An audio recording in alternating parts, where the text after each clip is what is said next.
halftime and the key to you guys coming out and having that big third quarter? Being tougher and not turning the basketball over. It was that simple. They out-toughed us in the first half. We had 1 assist and 11 turnovers. In the second half, we had 7 assists and 3 turnovers. So, it was taking care of the basketball, being poised. I was proud of us that we never turned it over against the press all night. But we were just like silly mistakes and turnovers in the first half. So it was being tough. It was flattening our ball screens out a little bit. And then I think we did a pretty good job of getting it to 1 in the second half. Alyssa, it's tied 50-50 there. Well, 51-50, and then you scored 6 straight points. Can you kind of describe your mindset during that period of the game?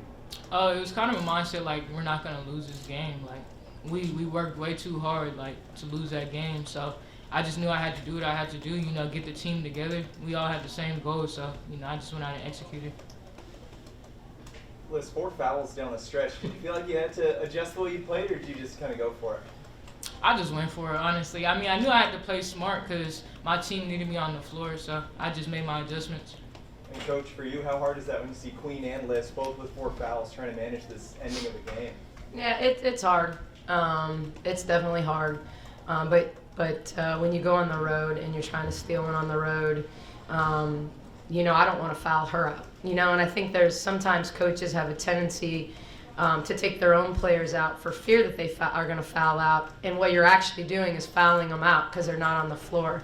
We don't go on that 6-0 run with her if she's sitting on the bench. And so, it's about everybody on the floor understanding what are they going to do. I mean, they spent 3 or 4 possessions, maybe 5, just consistently trying to play to Gaston in the high post to the drive, and then Ebo on the low block because we had the foul trouble, which took them out of the dribble drive, which took them out of some of the actions that they were effective against us in, and so I thought we did a pretty good job considering we were playing with foul trouble and they were trying really hard to have us one of these guys pick up their 5th. What did you think of just watching the matchup between Sarah and Roy Herman? They're both good. They're both quick. They're both good with the basketball. I think Sarah, after a huge game in Waco, struggled a little bit, ran out of gas. She got a hip contusion after the last game, and I don't think she had the same energy. You saw that kind of on her air ball 3. But I thought she competed. I thought she made some good plays late, passing the ball. I thought Jordan struggled early and then really played considerably better in the second half, taking care of the basketball, playing downhill, getting it to open people. And, we stayed pretty simple with our playbook in the second half. Nikki, the 3-pointer that Jamie made right at the end of the shot clock there, how big of a good coaching, right?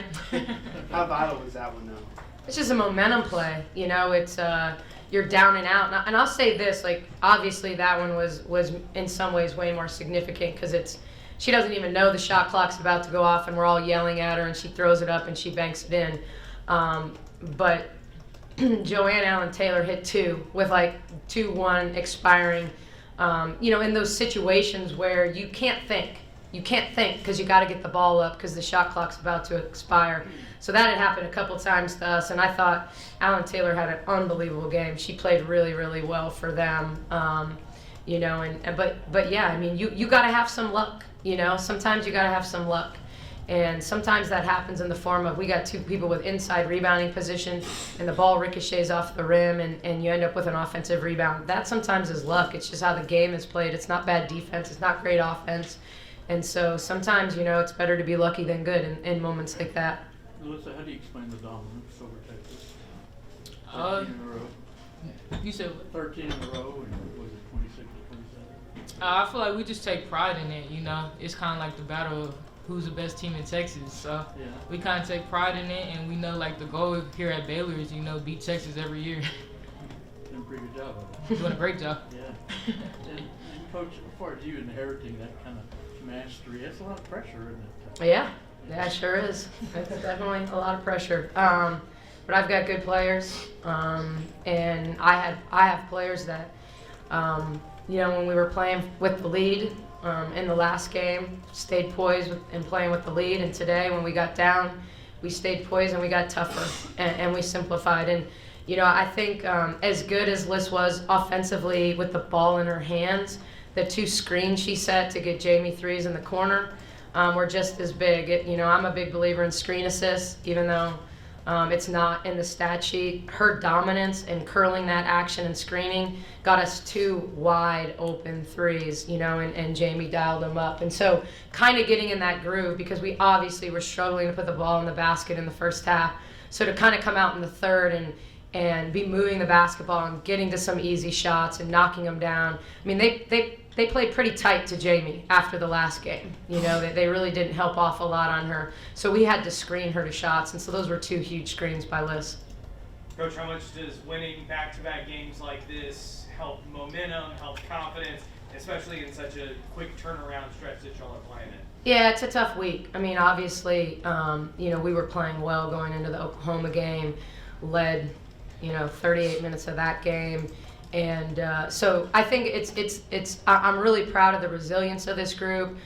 We obviously don't have a lot of depth, and we went into those games with nothing but 2 walkthroughs. We have not practiced since Tuesday, and so we've got to give them a day off tomorrow. We need them off their legs, because we've got another big game on Wednesday. So there's no question this is a tough stretch. It's made tougher by the quality of opponent.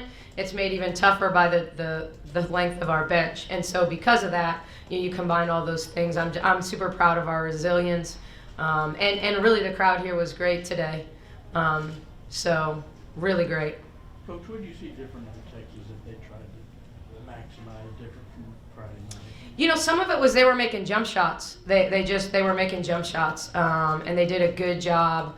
Alan Taylor made a jump shot. Rory made an early jump shot.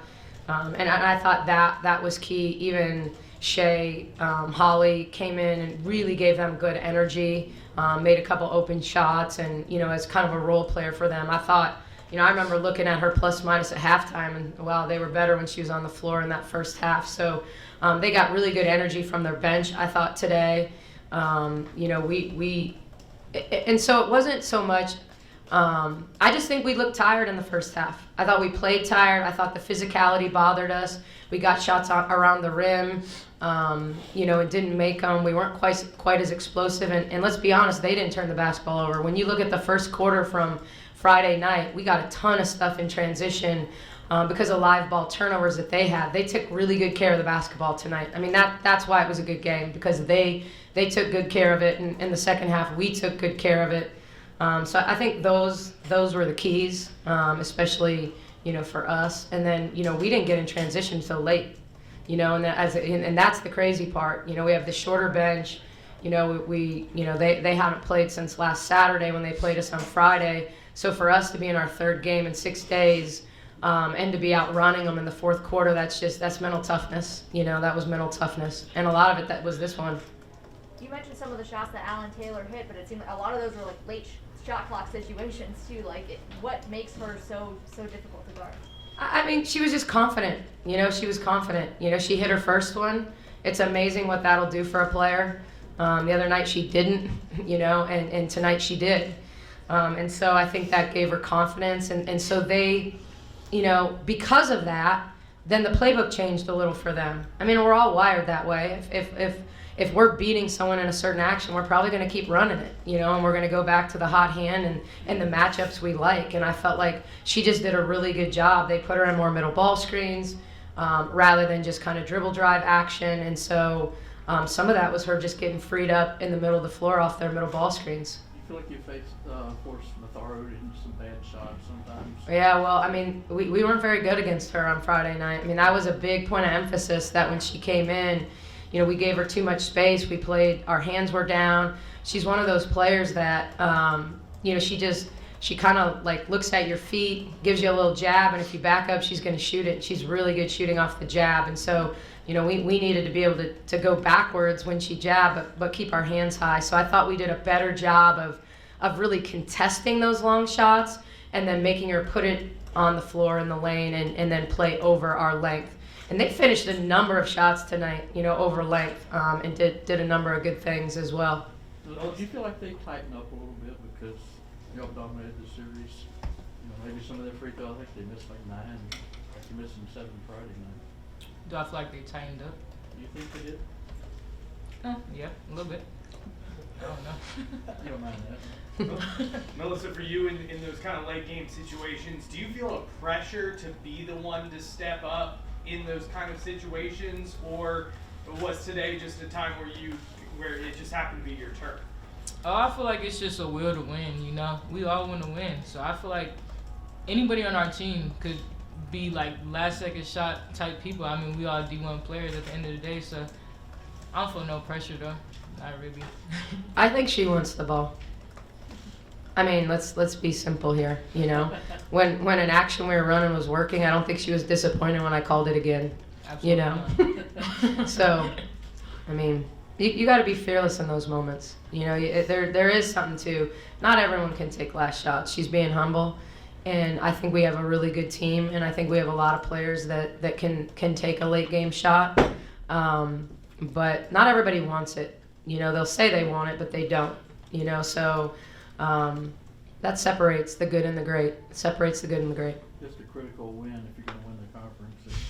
Got to stay on pace, right? You know, I haven't made excuses all season. I don't think we were playing good basketball around COVID. I think COVID hit us harder, you know, because of the size, you know, and you know, we've played better. I mean, we had a few bad minutes against OU, but we've played really good basketball for the last month.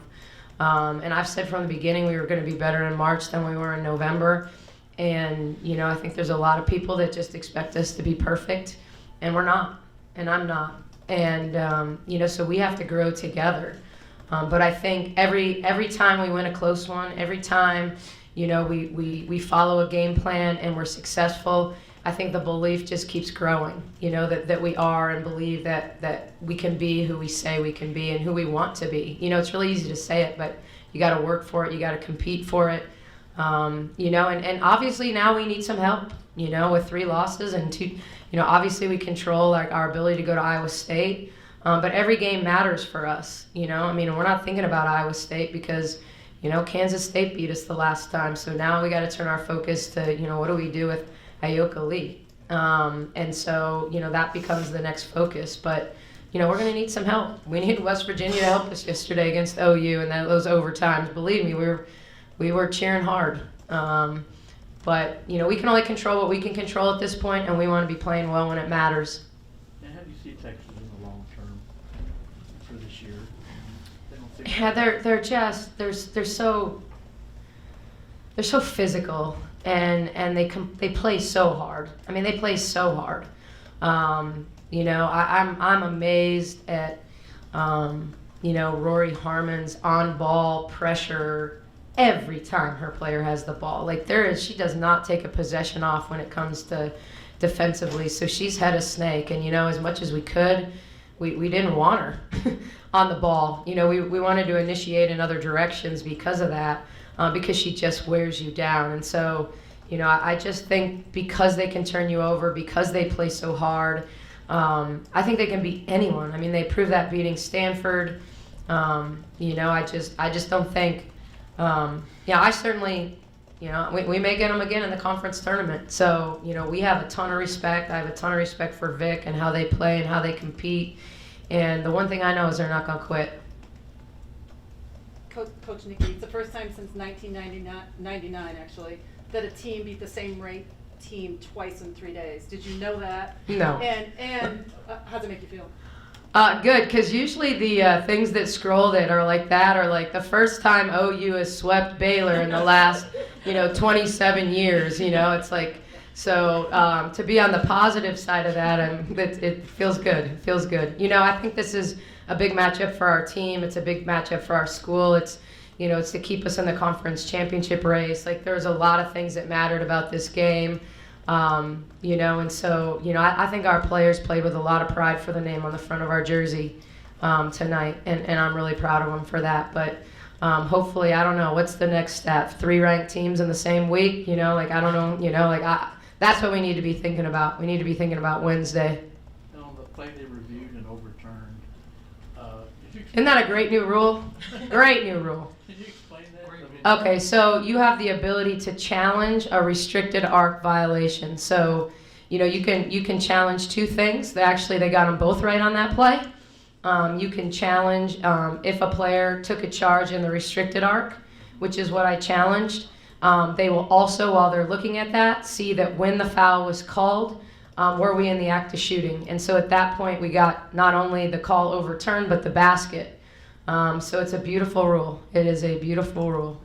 I'm glad they're bringing some of these back to college, because we had some of that in the pros that I think they'll go look at. And now when we add the flop call, I'll be real happy, like they've done with the men. I think we've got to add that in our game. That's a big momentum play too. Huge momentum, and it was such a great play. And look, they're a team that takes charges. They do a great job of it. Warren is especially good at it.